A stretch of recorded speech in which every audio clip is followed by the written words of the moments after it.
Hi guys, this Varsha here. Welcome to learn with Varsha. ഇന്ന് നമ്മൾ discuss ചെയ്യാൻ പോകുന്നത് relay assembly text room experiment. കഴിഞ്ഞ ക്ലാസ്സിൽ എക്സ്പെരിമെന്റ് ഓൺ ഇലൂമിനേഷൻ ആണ് നമ്മൾ പറഞ്ഞുകൊണ്ടിരുന്നത്. സോ അത് ഹാത്തോണിന്റെ ആദ്യത്തെ പരീക്ഷണമായിരുന്നു. ഇത് രണ്ടാമത്തെ ഒരു എക്സ്പെരിമെന്റ് ആണ്. നമുക്ക് അതിനെക്കുറിച്ച് ഡിസ്കസ് ചെയ്യാം കേട്ടോ. 1927-32 കാലഘട്ടത്താണ് ഈ എക്സ്പെരിമെന്റ് നടത്തുന്നത്. മെയിൻ ആയിട്ട് പറയുന്നത് ആദ്യത്തെ പോയിന്റ് പറയുന്നത് പ്രകാശത്തിന്റെ മീൻസ് ലൈറ്റിങ്ങിന്റെ തീവ്രതയും ഉൽപാദനവും തമ്മിലുള്ള ബന്ധം സ്ഥാപിക്കാനായിട്ട് പ്രകാശം മീൻസ് ഈ ഒരു ലൈറ്റിംഗ് എക്സ്പെരിമെന്റ് കഴിയാത്തത് കൊണ്ട് വ്യത്യസ്ത ജോലി സാഹചര്യങ്ങളിലുള്ള മാറ്റങ്ങളുടെ ഗ്രൂപ്പ് ഉൽപാദനക്ഷമതയിൽ ഉണ്ടാകുന്ന സ്വാധീനം തിരിച്ചറിയുന്നതിനെയാണ് ഈ relay assembly text room experiment രൂപകൽപ്പന ചെയ്തിട്ടുള്ളത്. സോ ഇതിനായി രണ്ട് പെൺകുട്ടികളെ ഇവർ റിലേ അസംബ്ലി ടെസ്റ്റിന് തിരഞ്ഞെടുത്തിട്ടുണ്ട്. സോ ആദ്യത്തെ പോയിന്റിൽ പറയുന്നത് മീൻസ് രണ്ടാമത്തെ പോയിന്റ് സോറി, ടെലിഫോൺ റിലേ അസംബ്ലിക്ക് കാരണമായ ജോലി. അതുപോലെ തന്നെ ഓരോ റിലേയിലും പെൺകുട്ടികൾ പൂർത്തിയാക്കിയ ഉൽപ്പന്നങ്ങളിൽ നിരവധി ഭാഗങ്ങളാണ് ഉൾപ്പെടുന്നത്. സോ പെൺകുട്ടികൾ എത്ര വേഗത്തിലും തുടർച്ചയായും ജോലി ചെയ്യുന്നു എന്നതിനെ ആശ്രയിച്ചിട്ടാണ് നമുക്ക് ഔട്ട്പുട്ട് കിട്ടുന്നത് കേട്ടോ.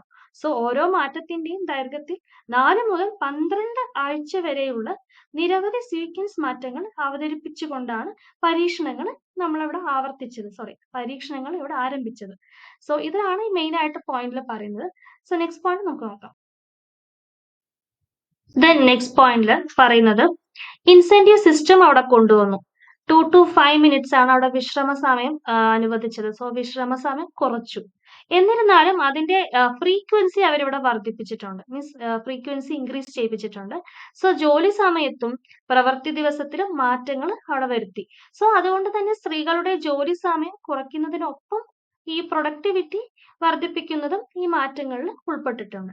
സോ ഓരോ മാറ്റവും നടപ്പിലാക്കുമ്പോൾ അവിടെ എന്താണ് സംഭവിക്കുന്നത്?